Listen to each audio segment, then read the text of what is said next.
Good morning, everyone. My name is Xiang Guo. I come from Tianjin University at China.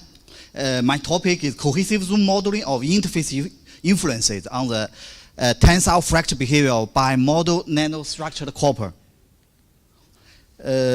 First, let me show my appreciation to my students and my long-time collaborator, Dr. Professor Wen from Rutgers University, Dr. Zhu from Zhejiang University, Professor Jian Lui from City University of Hong Kong, and Dr.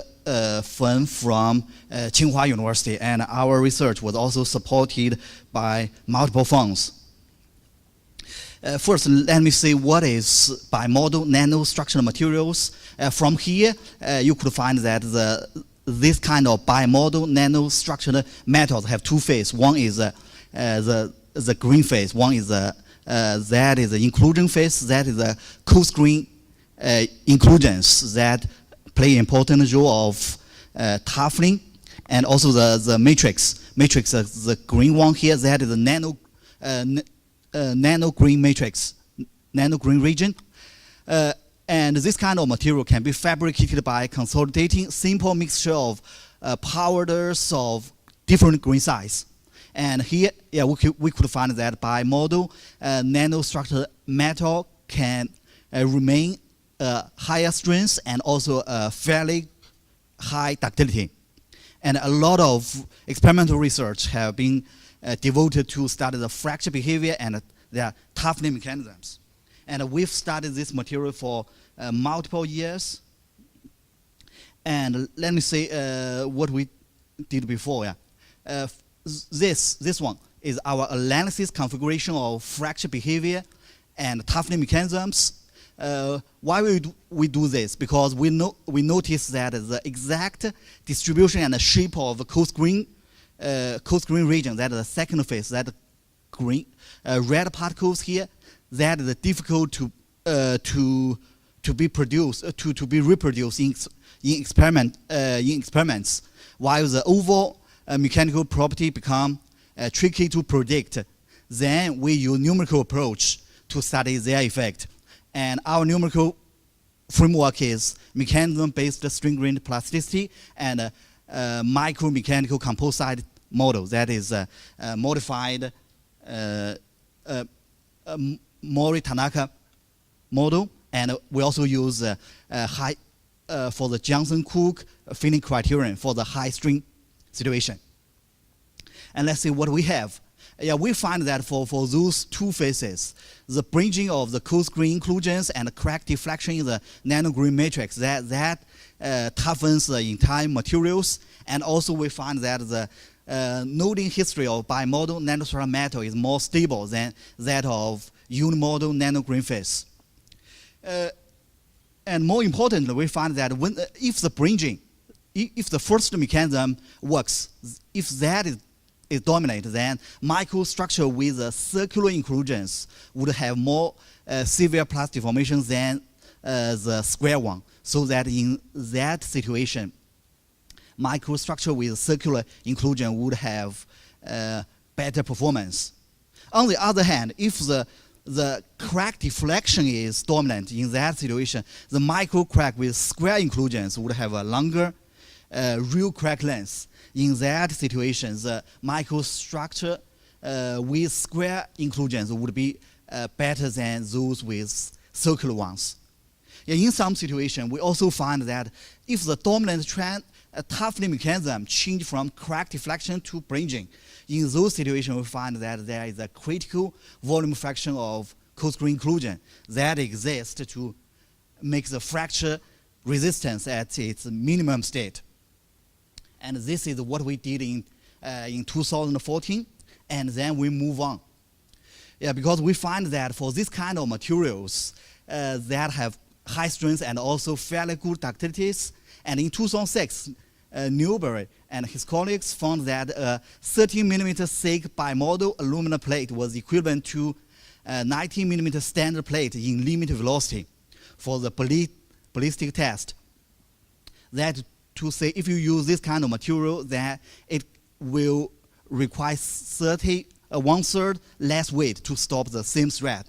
And then that motivate us to use, to continue to study their ballistic performance. And this is our analysis configuration. And for and the red phase, that is the coarse grain phase, and the matrix is nano grain phase. We continue to use the mechanism-based string grain plasticity and Johnson-Cook fitting criterion. And then, we find that microstructure with regularly distributed coarse grain inclusions has better ballistic performance than that with random one. And also for those microstructures with the same volume fraction of the second phase, then the bridging effect is more predominant, is more prominent in series D, that is a microstructure with larger size of second phase, although the overall volume fraction is the same. In that situation, the series D would be better than the series C with the smaller size second phase. This is what we did in 2015. After that, we move on, and we studied. We are interested in the strength and ductility of this kind of materials, and we know that for 3D microstructure-based simulation are of extensive interest in simulation of investigation of fraction and finning process. So we use 3D microstructures. They have the 4 spatial distribution and and also 4 kinds of shape of coarse grain inclusions. And then we move on. We find that the shape of coarse grain inclusions have substantial effect on ductility, and also the distribution of coarse grain inclusions is also important. If we compare those 2 influences, then we find that shape of the coarse grain inclusions has more significant effect on the ductility than the distribution of the second phase. This is what we did in 2016. And then we move on. We find that a more complete understanding remains a challenge. So we still need more research effort. And we also find that for those work, what we did in the past few years, we use the element deletion method. In this way, we cannot predict the crack branching, and also we cannot study the property of interface. That motivates us to continue doing more systematic research. For the interface part, and what we did is that we use those 2D idealized microstructures here, microstructure A, B, AR, and BR. For the volume fraction of the second phase, that's the same, about 24.5%. And this one, that is regular areas of uniform particles in square unit cell. And for microstructure B here, that is also the circular particle, but that is staggered. While for the microstructure AR and BR, they have the square particles, the same distribution, but the different shape. For the constitutive relation of the second phase of the nano grain phase, we use the mechanism-based string gradient plasticity to consider the strengthening of the grain boundary. Because there are dislocation pile up in the region of dislocation, and then we can predict all their strengths and then compare with those experiments that will be used in our simulation.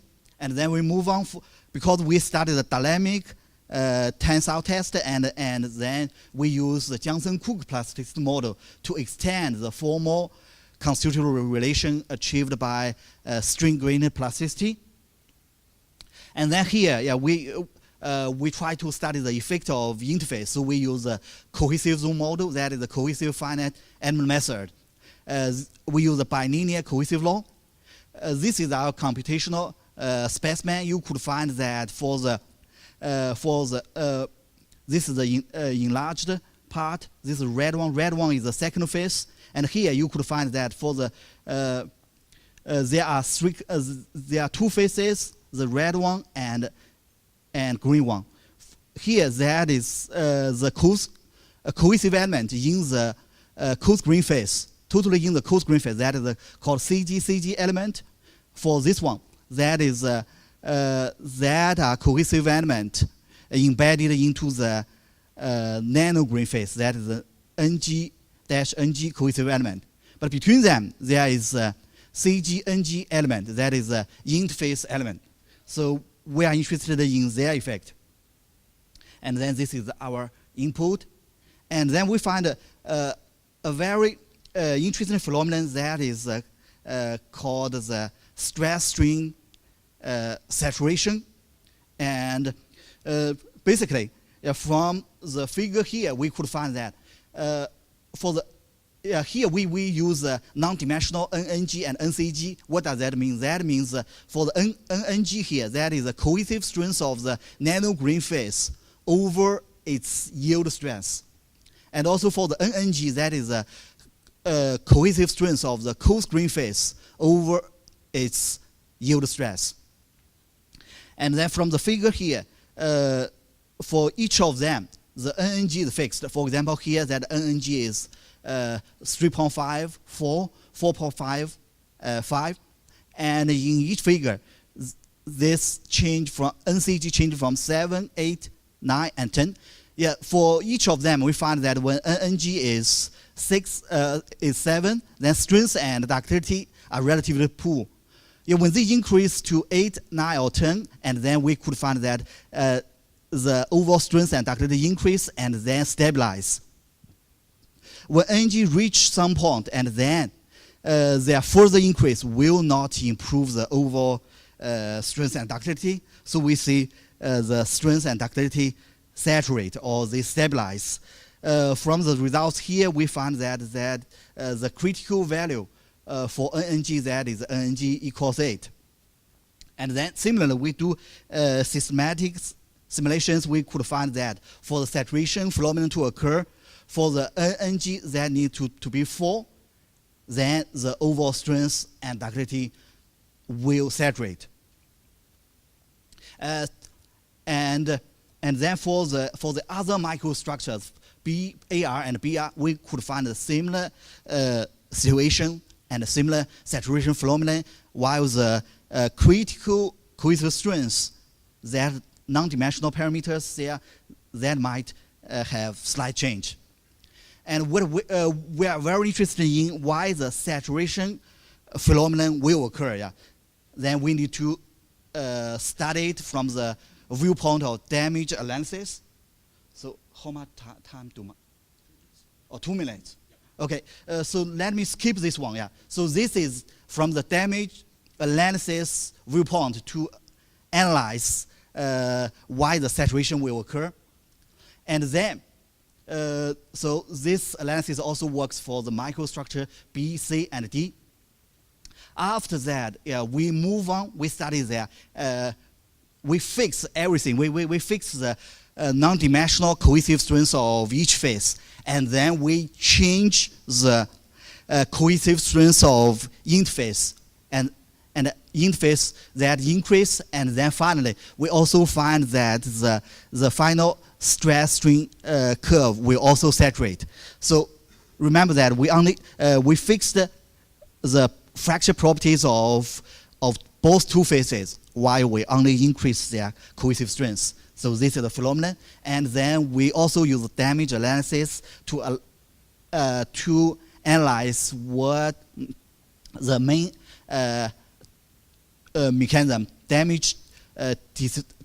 shear damage or tensile damage or shear damage or large-scale interface debonding. In this way, we can find why there will be the saturation caused by interface cohesive parameters. So here, this figure shows that the stress strain curves of all those four microstructures when the stress strain curve have not been saturated. And then this is the results when they got saturated. And then we could find that which microstructure is best and which one is worst. And we use the 1 meter stress contour to analyze at a fixed time, to analyze why those microstructures have different properties. We also from the viewpoint of damage, we can both analysis from the viewpoint of damage and the viewpoint of stress distribution. They consistent with analysis on the stress strain curves. And then, let me summarize. We use the cohesive finite element method and mechanism-based strain-grained plasticity. We study the influence of cohesive strength of interface. We find that for the cohesive interface element, that number is less than 2% of all cohesive elements. But small changes in the cohesive strength would cause very huge variation in the filling mode and then in the overall strength and ductility. We also find the saturation phenomenon that originates from the interface debonding and delamination, whether they play an important role. And then we also find that when the saturation occurs and when the saturation does not occur, those ductility of those four microstructures, their degree of scatter changes significantly, and also their relative ductility, that is the order of their ductility, also changed a lot. So that is the indirect effect of the interface on the cohesive strength, on the overall strength and ductility. So this is what we did this year. Okay, thank you very much for your attention.